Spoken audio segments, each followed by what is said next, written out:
discussed case of X versus Y. Done. So you mean you really have to take minutes for the executive session? Yes, Mr. Attorney General, you do. Good answer. Those aren't planted or scripted either. Enforcement. So if you don't comply with the open meeting law, it renders the action null. An important thing about null and void is that you have to take some action, meaning you can't just show up and say you violated the open meeting law, therefore you can't issue the bonds. No, there has to be some action. Either the entity has to say, yeah, we violated it, and so we're voiding out everything we did, or a court says you violated it and we're voiding out everything you did. It's not just magically appearing. If you violate it, you can be liable for a civil penalty. It starts out at $50, and that applies to any violation at any time. And then it can go up to $500 for a knowing or a subsequent, meaning repetitive violations of the open meeting law. Yes, ma'am? What's our standard for knowingly? I mean, are you presumed to know that what you're doing is against the rules? That is a complex question. And it actually knowingly becomes what's known as a mental state. And so one of the issues is, so can you say I don't understand the open meeting law and therefore I can't violate it knowingly? And the answer to that is no, because ignorance of the law is never an excuse. And then it gets complex from there. If you want, we can. We don't have a definition. Right, no. Well, there is a definition, but it's in the criminal section, which is odd because this is a civil penalty, and so that's what creates the difficulty. Enforcement under this, the Attorney General has the duty with regard to the state government, all the public agencies within state government. County prosecutors have it with regard to all the local entities. And so when folks call up our office and they talk to me and they say, we want you to get the city council for violating the open meeting law, I give them the most frustrating answer because I say you have to call the county prosecutor. And people don't. You mean, as Attorney General, I can't just jump in and enforce the open meeting law against the mosquito abatement district? I hate to tell you that you can't do something, Mr. Attorney General, but that is correct. But for you, you could. Right answer. Right answer. And that's the reason for why we give that answer, is it starts at the prosecuting attorney. If the prosecuting attorney has a conflict, he can refer it either back to our office or to another prosecuting attorney or some other attorney. There's lots of ways to deal with that. And then you as citizens have the ability to bring your own action. Two important timelines as citizens. If you want to set aside a decision, you have to bring it within 30 days. And that's because government moves more quickly than what you read in the newspaper. If we're issuing bonds or entering into a contract, you can't have whether or not that is legal hanging out there for years and months at a time. So you got to bring it within 30 days. Anything else that you want to do under the open meeting law, 180 days. Oops. And then you can cure it. As I said before, if you make a mistake, you can fix it. And under this, all you have to do is you either recognize it yourself, which the Attorney General gave you an example of earlier, where he said, hey, you didn't get the notice right, and then we redid that. Or a citizen can bring the complaint and say, hey, I think you violated the open meeting law. At that point, you take the complaint in, get with your attorney who reviews it, and your attorney should say, yes, you violated the open meeting law, or no, you didn't. And it's equally possible, as we as Attorney General Watson demonstrated earlier. We're about 500, so you might have violated it, you might not have, and so either of those things can happen. Then you have 14 days to respond publicly and acknowledge it as a violation, and then cure it, and then that tolls all of the other things that can happen. If you cure the meeting, there is no civil penalty. It acts as a bar. Because you fixed it. So why are we penalizing somebody that recognizes and owns and fixes a mistake? And this again is all enforcement actions are stayed. So if somebody brings a complaint to set aside a decision of the board, and then you want to cure the violation, that's your chance to do it. And then if you cure it, it acts as a bar. And then I created this very simple chart to show you the curing process. And this is one of those things that started out in my mind as very simple. And now there's probably a couple of you having flashbacks to proofs and theorems and trigonometry or geometry or something. But it actually is simple. You start out with either the self-recognition or you get a notice from a citizen or someone else. Then you get it to your attorney. You have 14 days to respond publicly. If you decide you need to fix it, that's the red boxes on the right. If you think that you did nothing wrong, then all of the things down there at the bottom can occur. It can become a citizen enforcement action, it can get referred to a prosecutor, or it might not be a violation of anything at all and there's no further action necessary. And so that's the simple chart. Brian, the readable ones in the back of the blue book. Yeah, they're in there. And then the other thing that we've done is we've developed a series of checklists. And so here's our open meetings law checklist. And I will tell you that we use this checklist. This checklist is in the front cover of the Attorney General's binder for every land board meeting. And so when he sits down at a spot, he pulls out the checklist. And if a checkbox isn't checked, we don't start the meeting.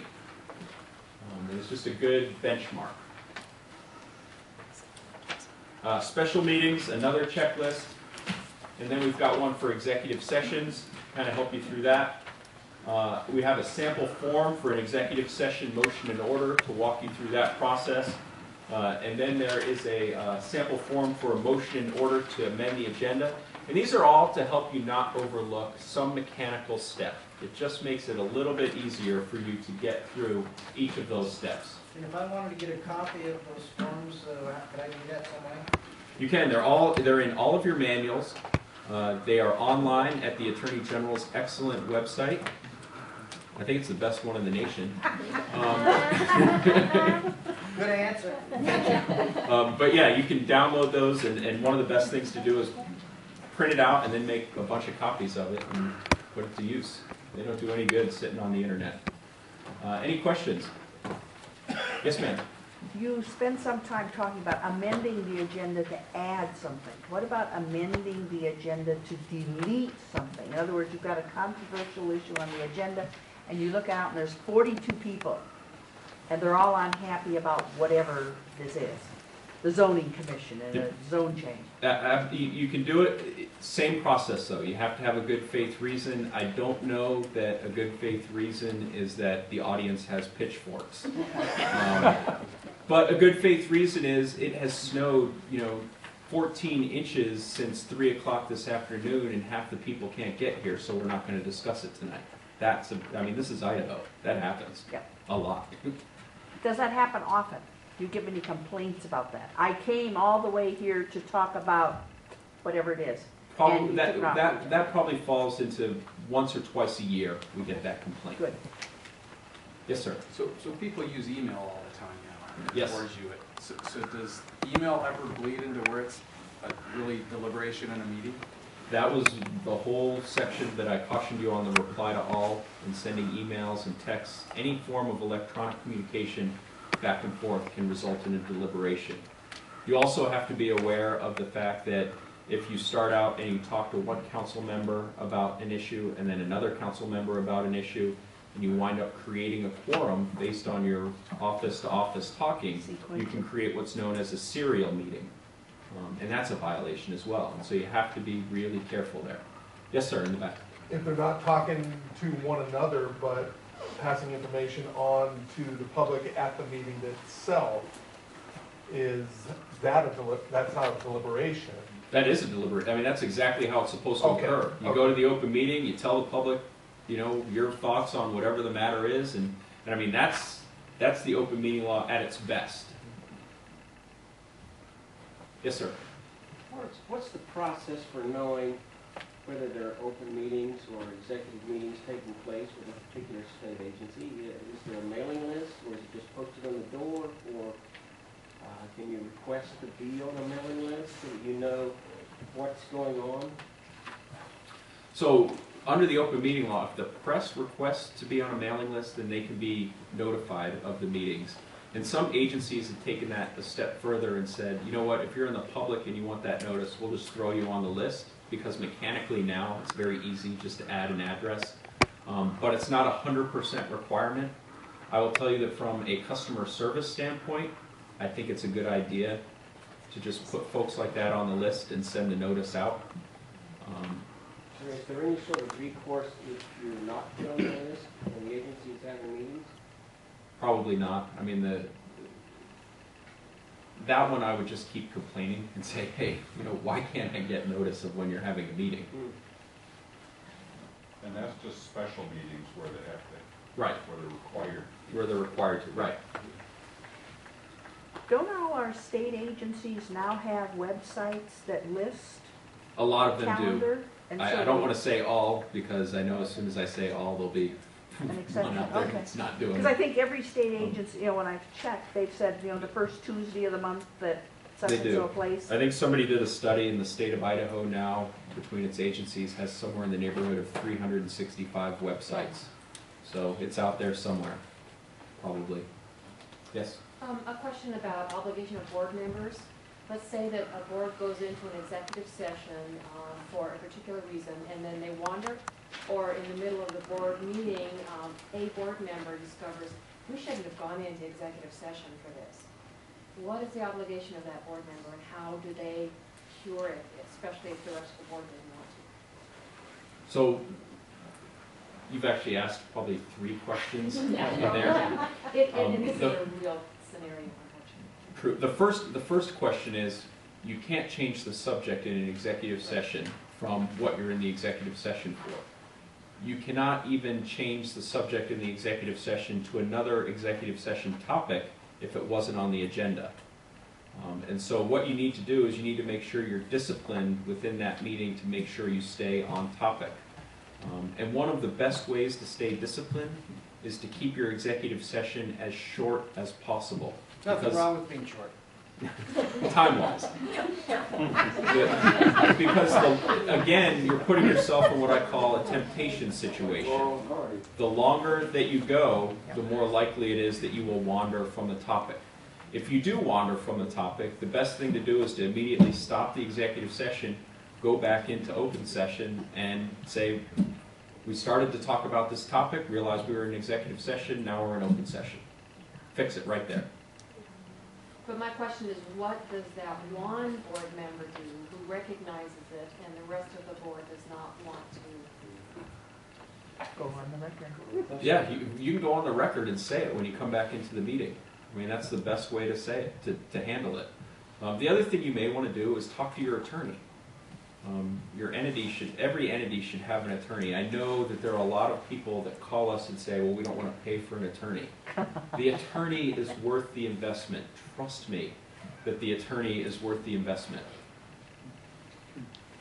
And it would seem like in that situation too, wouldn't you sort of have the nuclear option since there's no penalty for spilling the beans? That Right. if you disagreed that heartily with what happened in the Right. executive session. Right. And one of the questions I put in my ponderables, things I just think about when I'm sitting around, and might be part of the reason why nobody wants to hang out with me, is what do you do if the board is going into an executive session that you don't think is an appropriate executive session? And so it may be a violation of the open meeting law. Do you go in and participate in the open meeting session, or do you not go in and then there's no oversight there? Which is you still have that obligation as a board member. And so it's one of those, and I in my opinion, I think that probably the best thing that you can do is go in noisily. Meaning say, on the record, I object to this executive session, I don't think it's a proper topic, and I don't trust you scallywags, so I'm going in with you. And I think that unfortunately that may be your best case scenario in that, but it's not a fun one for sure. I think there's, yes? Brian, all of your slides, I believe, had citations with one exception, and that was the one about not using computers or texting to conduct private conversations among yourselves about board business. Was that an oversight, or is that not in the law, or, and I can't text, I don't know how to do it. We have a Q&A in the open meeting law, and it's an oversight, so we need to get because within this, you'll see OML, that stands for Open Meeting Law, and what page it's on. And so whenever you see that, that's the page. We just need to get it in. This is not 100% perfect because I have been traveling for the last 2 weeks. Who have you been traveling with? The best travel partner in the world. Thank you, Brian. Is I'll that, hang out with you. So there are a few small oversights, but we're going to get to all those. it's on page 18. Yes. Brian, could you speak to sub-agencies of institutions that are governed by the State Board of Education? In particular, how far down into an organization as big and complex as the University of Idaho would the open meeting apply to? How much time do you have? So that's a very complex question, and we've actually written some analyses on that, which I'd be happy to email you rather than get into it here. Fair enough. And they come to, and it deals both on the level of faculty senate, I believe, and also I think it got all the way down to a parking committee at one university. And so I will email those to you if that's acceptable. You bet. Yeah. Yes, sir. Actually, I have a couple of them, slightly different topics though. One is just for clarification, for acquiring property not owned by a public agency is what your slide said. Right. So if you're planning on buying something from another public agency, all of it has to be an open meeting. Yep, and there's a whole bunch of other statutes that apply for government-to-government property transactions. And so that's not something you just wake up and do tomorrow. So there's a lot more to that. But it's all out in the open. Yes. And the other one is about curing a problem when you knowingly do it. So you have the $500 fine for knowingly doing a violation of the open meeting, but yet you're still able to cure it and get away with it. No, if it's a knowing violation, you would be subject to that $500 penalty. And that's going to be, it's probably going to be a pretty egregious set of facts. Okay. If a board doesn't have a piece on the agenda and puts it into discussion, and then that discussion becomes an action item, does the board chair have the opportunity to rescind that action item because it's out of compliance and shouldn't be discussed at that point in time? Yes, I mean, that gets back to my discussion of you need to amend the agenda and have a reason for why you're amending it. And so if you get into something that wasn't on the agenda, probably the best thing to do is stop the meeting at that point and say, we didn't put the public on notice of this. Is there a reason why we have to discuss it at this meeting, and do you want to make a motion? And if the answer to that is no, then you say, you know what, let's talk about putting that on the agenda 2 weeks from now or something. But if they go forward, it becomes null, is that right? Well, if they go forward, it could be an open meeting violation. And remember, it's not an automatic null. Something has to happen. A complaint has to be filed, or either the entity recognizes it or a court says it's null.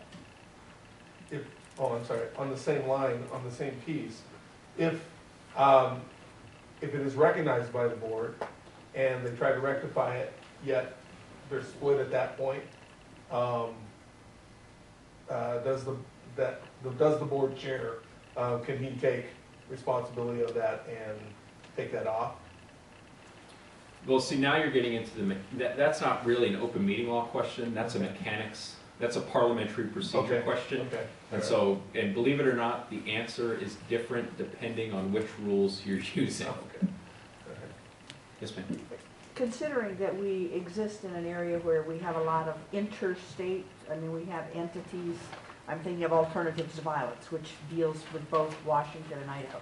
And we also have multiple federal agencies. If you're dealing with a collaboration, a cooperative project that involves either a federal entity or an entity from another state or states, whose law is going to apply? Probably wherever you're having the meeting, or whoever So whoever has created the entity. So is the entity created by federal law? Is it created by a memorandum of agreement between the two states? I mean, and that's where you're going to start at, and then, you know. The physical location of the meeting? That's what I mean, that's a fairly complex question. Yeah. And I've got two situations dealing with that. Call the Attorney General. Yeah, call me, please. I'll take the call. I'm on the road for a few more days, but I'll take it. Yeah. And I think the real issue there is that if you're in a situation, because I know Washington has an open meeting law, Idaho has an open So meeting does law. Oregon. If you adhere to the more strict of all of those laws, everyone within the group will be protected. And so whatever the highest, best compliance is out of the 3 sets of laws, that would be my recommendation. So if Idaho says 48 hours notice and Washington says 72 hours notice, go with the 72. Go with 72. Okay. Because you don't want to create That issues makes where there sense. aren't any. Any other questions? Everybody wants to know the Vandal score. Yes, Representative Trevor. The fines, what fund do those go into?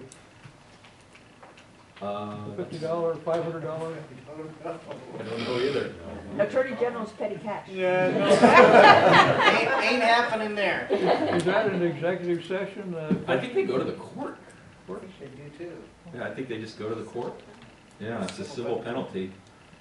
So And it just goes out to of the judge's curiosity for retirement fund. non-lawyers, right? The word cured must come from a foreign background, lawyer's training? The Latin curé. No, I'm not sure where it comes from. That's how we had it as cured all along, though. That's what we started with. Thank you. Sure, thank you. You got excused.